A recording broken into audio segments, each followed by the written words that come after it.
no Pasarán. They shall not pass. In memory of the 11 men from Waterford who fought with the International Brigades in the Spanish Civil War, especially so Mossy Quinlan, who gave his life for the cause of freedom. This short presentation includes direct quotes from diaries, memoirs and poems of some of those who said no to fascism. Los moros que trajo Franco en Madrid quieren entrar, mientras quieren milicianos, los moros no pasarán, mientras quieren milicianos. In July 1936, a military rising was launched in Spain by General Francisco Franco. His aim was to overthrow the Republican government, who had been freely and democratically elected only 5 months previously. The people of Spain opposed the rising and took to the streets to confront Franco's rebels. Franco turned to fascist Italy and Nazi Germany for assistance. Mussolini and Hitler duly obliged. Within weeks, Franco's forces were bearing down on the capital of Madrid, leaving a trail of slaughter and destruction in their wake. Desperate pleas by the Spanish Republican government for assistance from fellow European nations fell on deaf ears, and instead, to their dismay, a policy of non-intervention was agreed. That we should not hear at such a time makes deafness and peace the bloodier crime. Appalled at the prospect of another European country succumbing to fascism, supporters of the Spanish Republic from around the world began to flock to its aid. Between 1936 and 1939, over 45,000 men and women from 54 countries arrived in Spain to volunteer for the Republican forces. They formed La Quinta Brigada, the 15th International Brigade. Almost 200 of those volunteers came from Ireland. 11 of those came from Waterford. And they were Frank Edwards, Barrack Street. Jackie Hunt, New Street. Johnny Kelly, Barrack Street. Harry Kennedy, Cook Lane. Jackie Lemon, Olaf Street. Peter O'Connor, Polbury and Parnell Street. John O'Shea, Kilmeaden. brothers Johnny Power, Paddy Power and Willie Power, Newtown. Mossy Quinlan, South Parade. It was not fraud or foolishness, glory, revenge or pay. We came because our open eyes could see no other way. The Catholic Church sided with Franco and denounced the International Brigade and its supporters from the altars.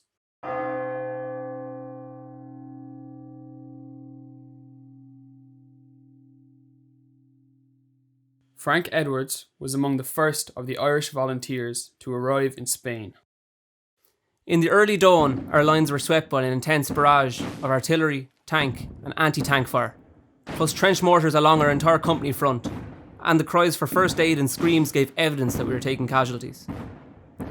For me, the barrage was like the end of the world. It kept up for hours. Around noon there was a dead silence. I turned to Joe Monks and Frank Edwards to tell them I was glad it was over. They weren't fooled one bit.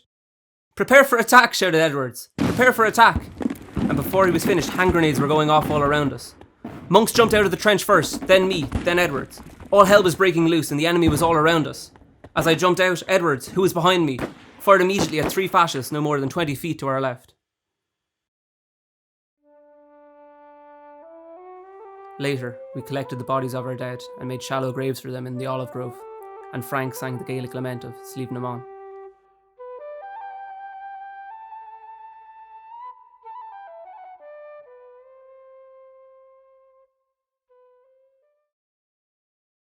In December 1936, Peter O'Connor, Jackie Hunt and brothers Johnny and Paddy Power, all Waterford men, left for Spain.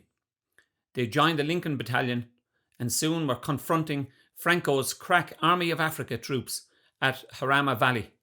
Their job, to prevent the rebels from reaching the vital road between Madrid and Valencia. Their defiant cry, "No pasarán," they shall not pass. Mossy Quinlan was near me in another battalion here. I was on the side of a hill when a company of men filed past me. I recognised Mossy, in spite of his uniform and trench helmet. I shouted over in comradely greeting, and he shouted back in reply. That was the last I saw of him. Mossy was only in the front lines a day when he was killed, shot through the head by a sniper. Mossy and I had been together in the IRA and also the Waterford Workers' Study Circle. July 9. Fascist counterattack today. Got as far as our lines but were driven back with heavy losses on both sides. Johnny Power was wounded in both legs. Our great comrade, George Brown, originally of Tullaher, County Kilkenny, was knifed to death by the fascists as he lay wounded on the road. Johnny Power is my hero. I also remember Peter O'Connor very well. After John Power was wounded on July 9th, the same day as Oliver Law was killed and Paul Burns was badly wounded, I remember John getting on Peter's back and yelling, "Giddy up!" O'Connor was John's horse, taking him about a mile away to an ambulance. So much suffering that day, yet those two men had a wonderful sense of humour. July 14. We experienced the heaviest bombardment yet received during the war.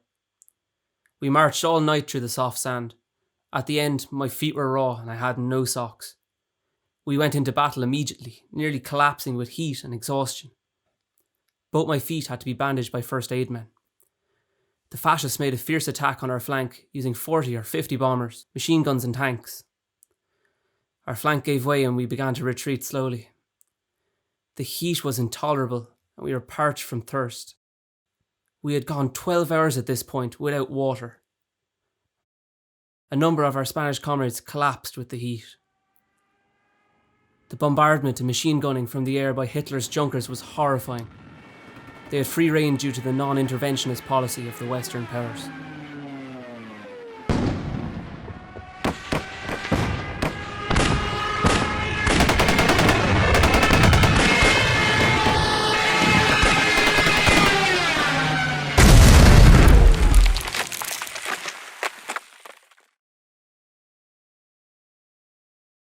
July 16. I dreamt of Biddy Hartery last night. July 17.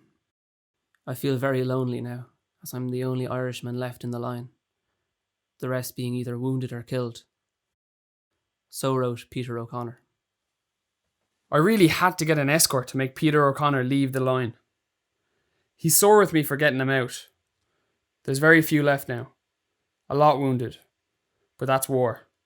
Frank Ryan.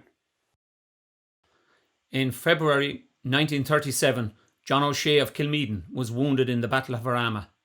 He recovered and was promoted to sergeant.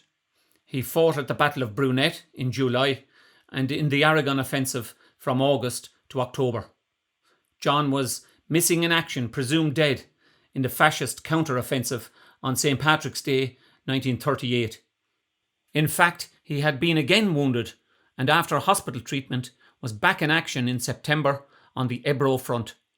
Johnny Kelly from Barrack Street fought and was wounded in the Sierra Pandals on the Ebro front. Harry Kennedy from Cook Lane fought and was wounded at Teruel. Jackie Lemon saw action on the Aragon front. On the 31st of March 1938, along with about 100 others, he was ambushed by Mussolini's Black Arrows Division and was taken to a concentration camp where conditions were brutal and violent. He was eventually released in February 1939. The International Brigades were finally withdrawn in October 1938. At a farewell parade in Barcelona, La Pasionaria spoke. Comrades of the International Brigades, you can go proudly. You are history. You are legend. You are the heroic example of democracy's solidarity and universality. We shall not forget you, and when the olive trees of peace puts forth its leaves, come back! For the next 36 years, Franco, as head of a fascist dictatorship, ruled Spain. When the International Brigaders of Ireland and elsewhere returned home, they were treated shabbily by officialdom. I am tired of repeating. The men who fought and those who died for the Spanish Republic, whatever their nationality, and whether they were communists, anarchists, socialists, poets, plumbers, middle-class professional men, they were fighting for us all, against the combined force of European fascism. They deserved our thanks and our respect, and got neither. Martha Gellhorn, 1959. Almost 60 years after the Spanish Civil War, the final vindication came. In 1996, the Spanish Parliament bestowed the right to Spanish citizenship on all surviving international volunteers. Peter O'Connor, the last remaining of Waterford's volunteers, returned to Spain. The words he spoke there should not be forgotten. I was 24 years old when I fought here in Jarama. When the vile creed of fascism is again rearing its ugly head all over the world, it is vital for the young people of today to learn the lesson taught in Spain, the great lesson of unity. We need that unity more than ever today. We must again say never to racism and fascism. No Pasarán. Stand up, all victims of oppression, for the tyrants fear your might. Don't cling so hard to your possessions, for you have... I sing of my comrades that once did sing the International in that great choir in Albacete. Before the battle, rank after rank of the young battalions, singing the International.